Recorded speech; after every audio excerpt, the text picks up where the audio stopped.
కర్మలను ఆచరించడములోను కర్మఫలమును స్వీకరించడములోను ఈశ్వరుని యందు అర్పణభావము శరణాగతి కలిగి ఉండటము వలన చిత్తశుద్ధి కలిగి జీవితము ప్రశాంతముగా ఉండగలదు. కర్మలు చేస్తున్నప్పుడు భగవంతుడు కర్మాధ్యక్షుడుగాను కర్మఫలములన్నీ ఆయన ప్రసాదముగా స్వీకరిస్తున్నప్పుడు భగవంతుడు కర్మఫలదాతగాను భావించాలి.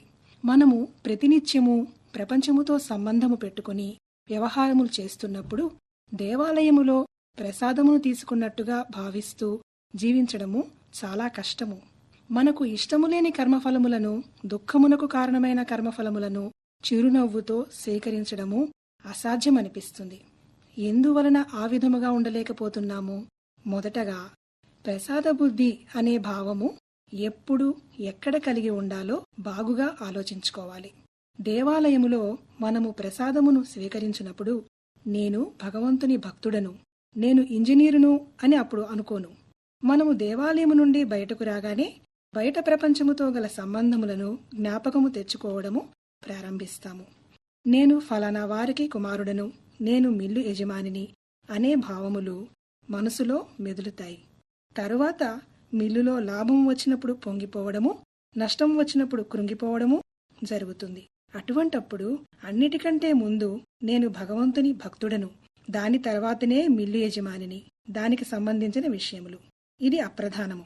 అప్పుడు ప్రసాద బుద్ధిని మనసులో నిలుపుకొని దానినే కొనసాగించినట్లయితే లాభ నష్టములు రెండింటినీ సమభావముతో స్వీకరించడము సాధ్యపడుతుంది.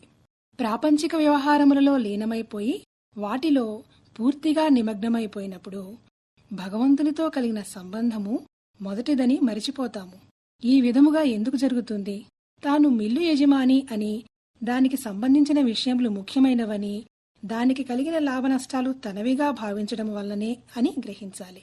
ఒక దినములో అతి తక్కువ సమయం మాత్రమే మనము భక్తులుగా ఉండి మిగిలిన సమయమంతా తండ్రిగా, భర్తగా, ఉద్యోగిగా, ఇంకా అనేక విధములుగా ప్రపంచముతో సంబంధము పెట్టుకుంటున్నాము.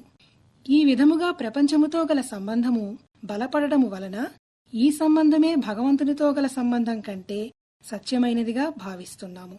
ఏది ఏమైనా భగవంతునితో మన సంబంధము బలపడినట్లయితే భక్తుడననే భావము మన దృష్టిలో నుంచి చెదిరిపోకుండా ఎల్లప్పుడూ ఉండిపోతుంది. అన్ని సమయములలోనూ శాశ్వతమైన సద్రూపమును దర్శించడమే భగవంతునికి మనకు గల మొదటి సంబంధం. అదే శాశ్వతమైనది. మిగిలినవన్నీ అప్రధానమైనవి, అశాశ్వతమైనవి.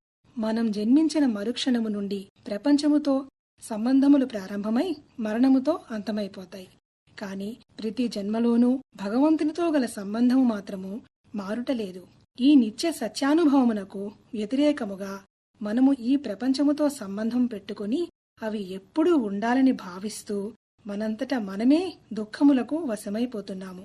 సముద్రములో వివిధ రకములైన కెరటములు లేస్తుంటాయి. అతి స్వల్పకాలములోనే ప్రతి కెరటము తన ప్రక్కనున్న కెరటముతో సంబంధము పెట్టుకుంటుంది. కాని కెరటమునకు సముద్రముతో గల సంబంధము అతి ప్రధానమైనది, అనాది అనంతము అయినది. అదే విధముగా ప్రతి వ్యక్తి తనకు తెలిసినా తెలియకపోయినా, అంగీకరించినా అంగీకరించకపోయినా భగవంతునితో గల సంబంధము ప్రధానమై ఉన్నది.